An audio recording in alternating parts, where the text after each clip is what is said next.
दोस्तों सिर्फ नायडू ही नहीं बल्कि एनडीए में शामिल कुछ और चेहरे हैं जो बीजेपी को गच्चा दे सकते हैं। उपराष्ट्रपति के चुनाव में वो अपनी नाराज़गी जाहिर कर सकते हैं क्योंकि काफ़ी वक्त से वो नाराज़ चल रहे हैं। इन पर हमने बहुत ज़्यादा खबरें भी की हुई हैं। आखिर वो चेहरे कौन से हैं और नाराज़गी जाहिर करने के लिए क्या वो उपराष्ट्रपति के चुनाव में कोई खेल करेंगे, इस पर बात करेंगे। चंद्रकांत जी, आखिर वो चेहरे ऐसे कौन से हैं बीजेपी में एनडीए में शामिल खास तौर से जो इस चुनाव में बहुत कुछ कर सकते हैं और जो अपनी नाराज़गी दिखाना चाहते हैं? देखिए, जिधर देखिए जहां देखिए खबरें ये चल रही है कि नायडू नाराज़ हैं और नायडू गच्चा दे देंगे, नायडू धर्म संकट में है और नायडू मुश्किल बढ़ा देंगे। लेकिन उन चेहरों पर भी बात करनी बड़ी ज़रूरी है जो भी इस सरकार का हिस्सा है और जो इन दिनों नाराज़ चल रहे हैं। मैं एक एक करके आपको उन तमाम चेहरों के बारे में बताऊंगा जो नायडू से इतर भी, जो नीतीश से इतर भी नरेंद्र मोदी की सरकार में बड़े महत्वपूर्ण हैं। पहला नाम मैं आपके सामने रखता हूं क्योंकि बड़ा चर्चित नाम है इन दिनों, चिराग पासवान जी। बिहार में चिराग पासवान की नाराज़गी क्या है वो बताने की ज़रूरत नहीं है। चिराग क्या चाहते हैं वो बताने की ज़रूरत नहीं है। चिराग ये चाहते थे कि जो चुनाव हो रहा है बिहार में विधानसभा का, उसमें उनकी पार्टी को चुनाव लड़ने के लिए 70 सीटें दी जाए। अब महिमा 243 विधानसभा सीटों वाले राज्य में 70 सीटें दे देना भारतीय जनता पार्टी और नीतीश कुमार के लिए असंभव सा था। ये बिल्कुल प्रैक्टिकल सी बात है। हम जब राजनीतिक खबरों का विश्लेषण करते हैं तो बात सिर्फ इतनी नहीं कि हम हवा हवाई कर दें। ज़मीनी हकीकत भी महिमा ये है कि 70 सीटें चिराग को नहीं दी जा सकती। लेकिन तब चिराग ने क्या किया? तब चिराग ने एक ऐलान कर दिया कि हम सभी सीटों पर अपने प्रत्याशी उतारेंगे। नाराज़गी वहीं से शुरू होती है। फिर मांझी का जो बयान आया, फिर नीतीश की पार्टी से जो बयान आए, लेकिन उसके बाद चिराग का एक स्टेटमेंट था, बड़ा चर्चाओं में रहा। चिराग ने ये कह दिया कि मैं एक ऐसी सरकार के साथ हूँ जो कानून व्यवस्था को कंट्रोल कर पाने में, बिगड़ती कानून व्यवस्था को थाम पाने में नाकाम है। इसके बाद चिराग को लेकर के खूब काउंटर अटैक हुए। जेडीयू की तरफ से कहा गया कि उनकी आत्मा कहीं और है, उनका शरीर कहीं और है। चिराग पासवान के पास 5 सांसद हैं और इस चुनाव में 1-2 सीटों का खेल है। मैं बता रहा हूँ 30 से 35 सीटों में सारा खेल हो जाएगा इस चुनाव में। तो 5 सांसद हैं चिराग पासवान के पास। अब आप समझिए कि 5 सांसद जब चिराग पासवान के पास हैं और अगर कहीं चिराग पासवान, क्योंकि पुराने खिलाड़ी हैं, बहुत संभल कर खेलते हैं, अगर ये खेल हुआ तो 5 सांसद हैं चिराग पासवान के पास। थोड़ा सा आगे बढ़िए, उत्तर प्रदेश की बात कर लेते हैं। जयंत चौधरी 2 सांसद। नंबर बहुत छोटा है, लेकिन मैंने आपसे कहा ना कि जैसे आप ये पढ़ती रही होंगी, आप ये सुनती रही होंगी कि बूंद बूंद से सागर भरता है, तो वैसे ही 2 सांसद हैं जयंत चौधरी के पास। अब जयंत क्यों नाराज़ हैं?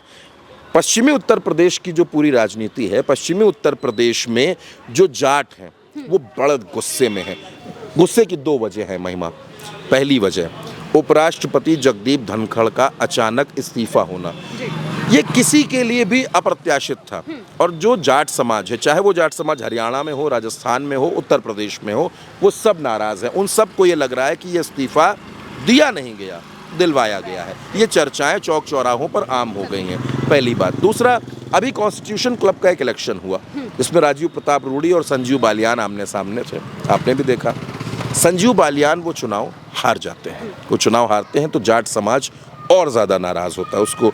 अब उस नाराज़गी को जयंत भी भांप रहे हैं। जयंत को लग रहा है कि अभी 2 साल बाद तो उत्तर प्रदेश में विधानसभा का चुनाव होना है और उस विधानसभा के चुनाव में हमको भी चुनावी दंगल में उतरना है, मैदान में उतरना है, तो उसको कैसे मैनेज किया जाएगा? क्योंकि अब अखिलेश यादव वाला समर्थन तो है नहीं।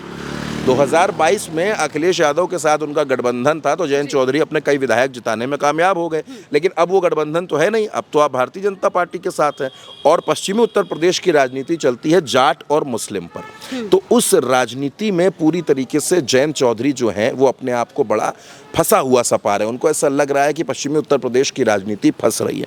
तो 2 सांसद तो जयंत के हो गए। और अब एक और इम्पॉर्टेंट किरदार की मैं आपसे बात कर लेता हूँ, वो नाम है एकनाथ शिंदे का। आपको पता है, आपको याद होगा, अभी कुछ दिनों पहले की खबर थी कि एकनाथ शिंदे ने कैबिनेट मीटिंग से दूरी बना ली। महाराष्ट्र में फडणवीस कैबिनेट की बैठक थी और एकनाथ शिंदे उस बैठक में नहीं आए, जम्मू कश्मीर की वादियों में घूमते रहे। और सिर्फ वही नहीं, उनके खेमे के जो बड़े करीबी मंत्री थे उनके, वो भी कैबिनेट मीटिंग में नहीं गए। इसके बाद वहाँ पर अजीत पवार भी कुछ वक्त के लिए नाराज़ थे शिंदे की नाराज़गी पालक मंत्री को लेकर भी थी कि जो ज़िलों में प्रभारी मंत्री बनते हैं उसमें उनकी नहीं सुनी जा रही थी। कई मामलों में शिंदे की नहीं सुनी जा रही थी, उनको डिप्टी सीएम बना करके रख दिया और वो कई बार वो दिल्ली गए, मोदी जी से मिले, अमित शाह से मिले, लेकिन कोई हल नहीं निकला। अब एकनाथ शिंदे क्या करें? अच्छा, एकनाथ शिंदे के सामने सिर्फ ये मुश्किल नहीं है कि फडणवीस उनकी बात नहीं सुनते या भारतीय जनता पार्टी में उनकी सुनवाई नहीं हो रही।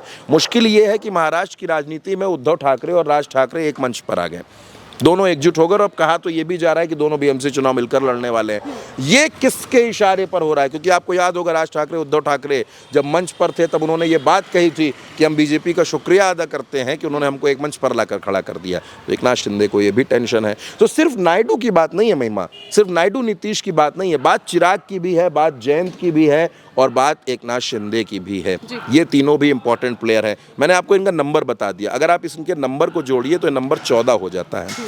और मैं आपको बता रहा हूं कि इस उपराष्ट्रपति पद के चुनाव में एक एक सीट, एक एक वोट बड़ी वैल्यू रखने वाला है। तो आप ये मानिए कि सिर्फ नायडू नहीं, भारतीय जनता पार्टी को बहुत से अपने सहयोगी दलों को, बहुत से अपने नेताओं को साधना है, उनको साधने की कोशिश करनी है। अब कैसे साध पाएंगे वो वक्त बताएगा।